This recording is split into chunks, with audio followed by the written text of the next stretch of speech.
আপনার পার্টনার যদি আপনার ক্ষেত্রে খুব ইনসিকিউর ফিল করে, কিন্তু সে কিন্তু নানাভাবে আপনার দাম্পত্য সম্পর্কে এটা প্রভাব পড়তে পারে। যেমন সবসময় তাকে সন্দেহ করা, তার সাথে আপনার সবকিছু চেক করা, সবসময় নেতিবাচক কমেন্ট করা, হ্যাঁ? ইত্যাদি নানা কিছুই কিন্তু আপনার সম্পর্কের যে মাধুর্য সেটা কিন্তু অনেক ক্ষেত্রে কমিয়ে দেয়। তো এক্ষেত্রে আমি বলব হলো, যদি দেখেন যে না আসলে উনি যে ব্যাপারে ইনসিকিউর ফিল করছে, সেই জায়গাটা আমি বলব কন্ট্রোল করার ১ম দায়িত্বটা কিন্তু আপনার। যে জায়গাটা যদি এক্সেসিভ ইনসিকিউর ফিল করে, সেক্ষেত্রে আমি বলব তার যে পজিটিভ জায়গাগুলো, তাকে তার সেলফ এস্টিমটা আপনি বুস্ট আপ করতে সাহায্য করেন। অর্থাৎ হলো তাকে আপনি সময় দেন, তার সাথে আপনি আ মা বেশি করে কথা বলেন, তার সাথে টাইম দেন এবং আপনি যে তাকে ভ্যালু করছেন, আপনার লাইফে যে তার হাতে যথেষ্ট স্পেস আছে, সেটা আপনি নানাভাবে তাকে আপনি আ তাকে আপনি বুঝান।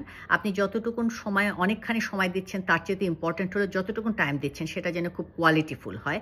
অর্থাৎ হলো আপনি যদি হাফ অ্যান আওয়ারও দেন বা ২০ মিনিটও দেন, এই সময়টা যেন সে ফিল করে যে এই সময়টা সম্পূর্ণভাবে এ মনোযোগটা আমার সাথে দিচ্ছে এবং পুরা অ্যাটেনশনটাই আমার সাথে সে দিচ্ছে।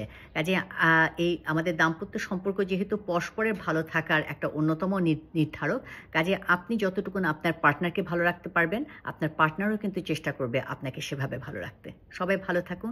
আর এই সন্দেহটা যদি অতিরিক্ত হয়, বেসলেস হয়, তাহলে কিন্তু সাইকিয়াট্রিস্টের পরামর্শ নিবেন। ধন্যবাদ সকলকে।